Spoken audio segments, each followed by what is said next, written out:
everyone. This is Dave Brasgalla for ImagineFX magazine. We're going to do a question and answer feature today on how to create a fantasy animal pelt hanging on a wall. I'll talk a little bit first about the tools that I use. I use Procreate on an iPad, and I tend to use two brushes. I like the pocket brush selections that they have, and out of those I use the pencil tool. And then in the chalk brushes, there is or rather charcoals, there is a large blocky chalk brush that I like to use for blocking in areas. It's got some nice texture to it. We'll go ahead and start this recording, which has come off the iPad, but what I did was bring it over to the Mac in order to record this audio for it and to be able to stop and start it. You can see that I start off fairly crudely. I'm a little sloppy when I first begin, and I think of this more as sculpting. I sort of make a lot of rough shapes. I don't worry too much about it, and then I use the eraser tool set to whatever the brush that I'm using to draw with. I use the same setting on the eraser tool and sort of cut away and polish till I have the lines that I want. Now what we're doing when we get to here, and this is just a line drawing, so it goes pretty quickly. When we get to this part, we're looking at a very strong silhouette of the pelt of the animal. And this is a point that I wanted to make. I talk about this in the print version, but I wanted to elaborate just slightly more on it. There's an artist from the early 1900s who is he was a student of Howard Pyle. His name is Harvey Dunn, and he taught a lot. One of the things that he talked about was the principle of letting the edge carry the form of a shape. And what that means is that this becomes a recognizable animal pelt because of this silhouette and some of the details that are along the edge. Even though we haven't really put any real texture inside of this, there's a little bit of texture from blocking in the color, but this could just as easily be solid black. And the silhouette would do the same job of creating in the viewer's mind the idea of an animal pelt. It's doing a lot of heavy lifting for you if you work this way. And what that means is that it frees you up to be a little more economical or abstract in the detailing within this shape. You can, if you're somebody who likes to do a lot of detail work, you can go in and use a fur brush, do all the heavy detailed fur. Or you can be quite loose, and just a few details inside a shape like this will still create the illusion. It's still going to read quickly and clearly in the viewer's mind as an animal pelt.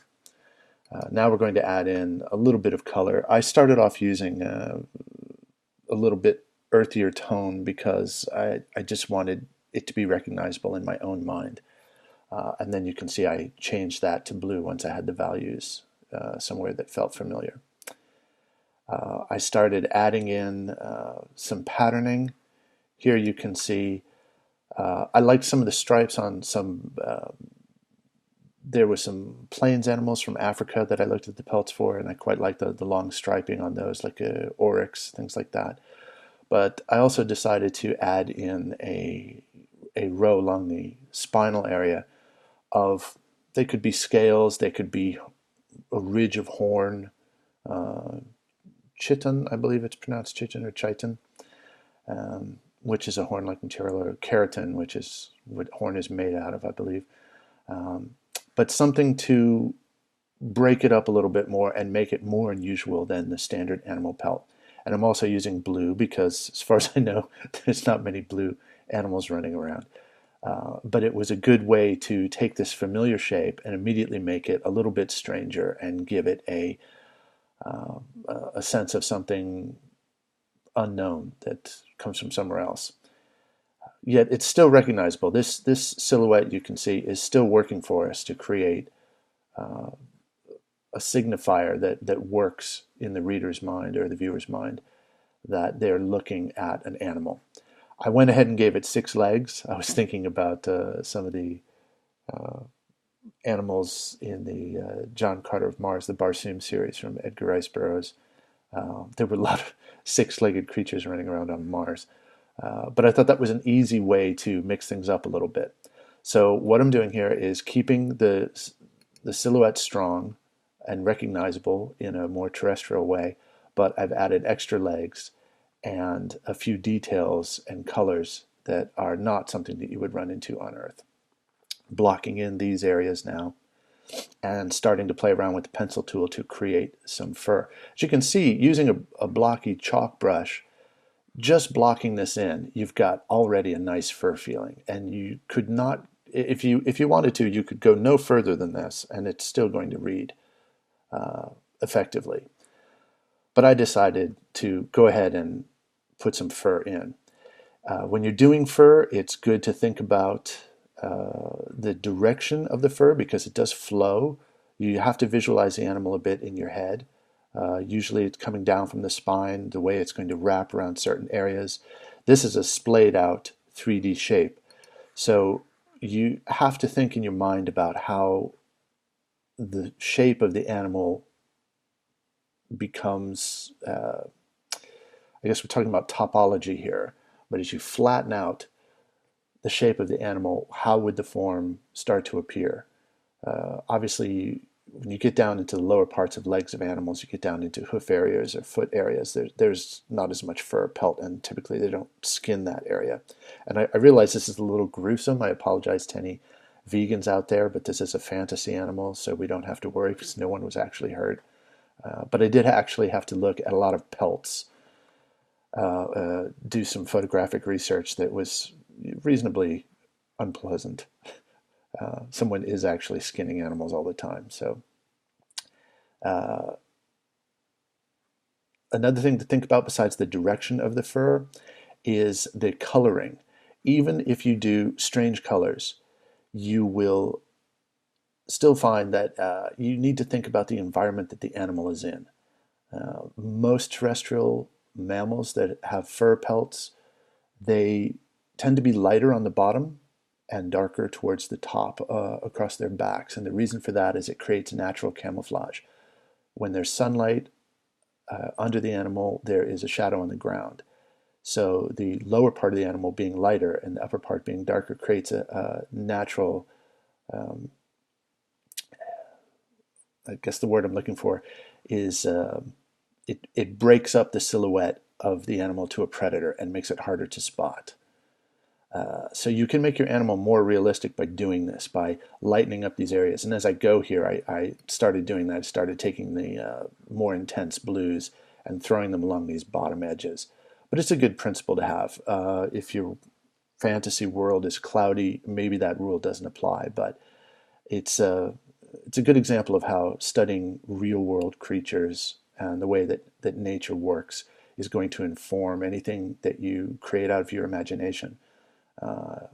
James Gurney's book on imaginative realism is an excellent book that deals with a lot of things like this, and I really recommend that book for anyone who's interested in this kind of thing. He does talk about this kind of thing. Here you can see I'm adding in some of the striping now. I decided to use a slightly more vivid blue.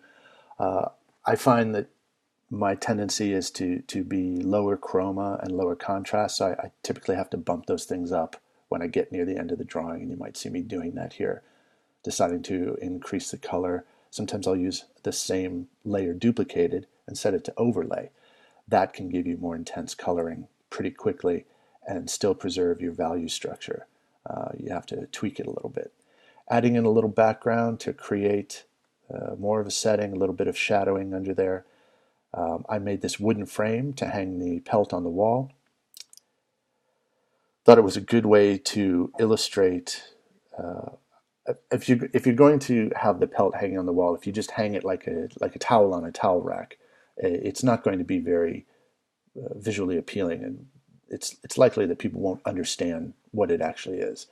So stretching it out like this seemed to be a natural way to display it.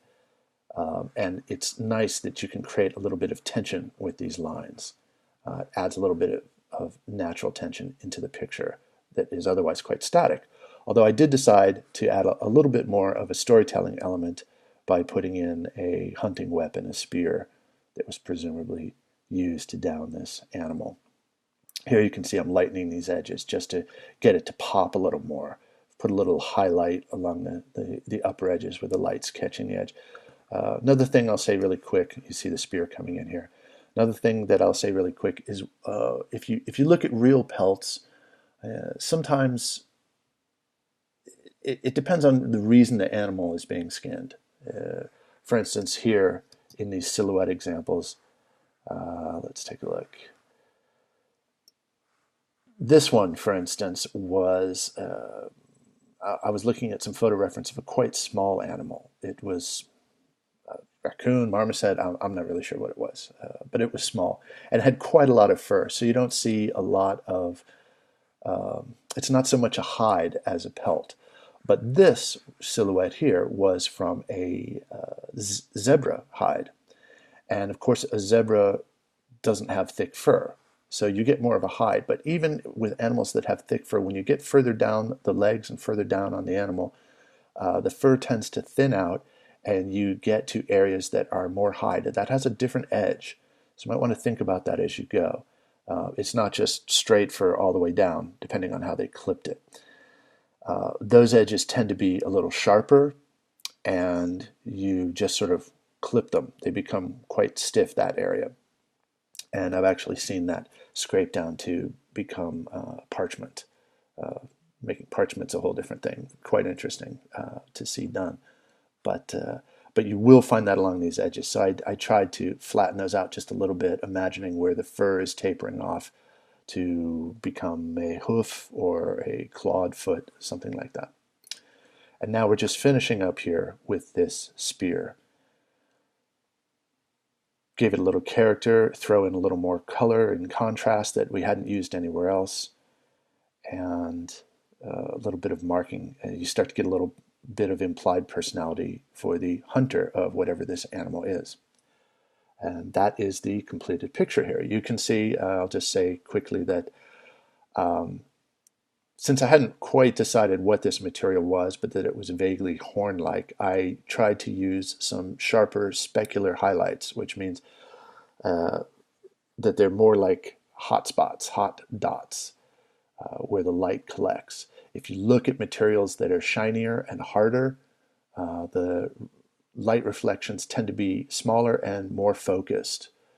So that helps create an illusion that these are some type of hard material.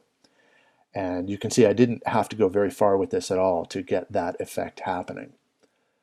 You can take it a lot farther if you want, and in fact these could have markings of some kind of their own.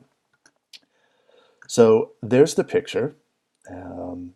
It's just a quick exercise, but we've already got what's quite obviously the skin of some animal, and it's a strange animal.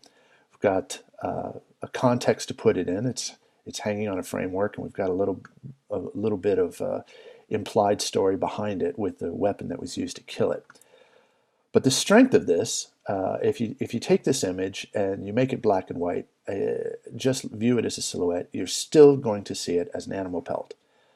And that allows us to be a lot more creative in this area, probably more creative than I've been. You can probably go wilder. But that is what the understanding of shape does for you. This was the secondary image, and I'll just talk about this for a second. Here I just quickly did these as silhouettes, and you can see that they read quite clearly as animal pelts, no problem. Then you could go nuts in here. I don't know that these make any sense. I don't know why an animal would actually be colored this way. But if you come up with an interesting fantasy world and a reason for it to be that way, the way that you can sell it is to make sure that your shapes are strong, that the edges of the shape are carrying the form. As Harvey Dunn puts it, let your edge carry the form. And then inside you can do all kinds of things with color, or you can be quite restrained and just do a little bit of detail. But it really does free you up. It's a really good technique to master. And when you understand that principle, you'll start to see that a lot of famous artists leverage that in their work to very good effect. It's a very strong tool to have in your toolbox, although it's more of an understanding. It's a way of looking at things and seeing them. But once you get your head around that, it's really going to strengthen your work. So, so that's all for today. I hope this is a helpful tutorial for you, and we'll be back again soon to do another. Thanks, everybody, and thanks for listening.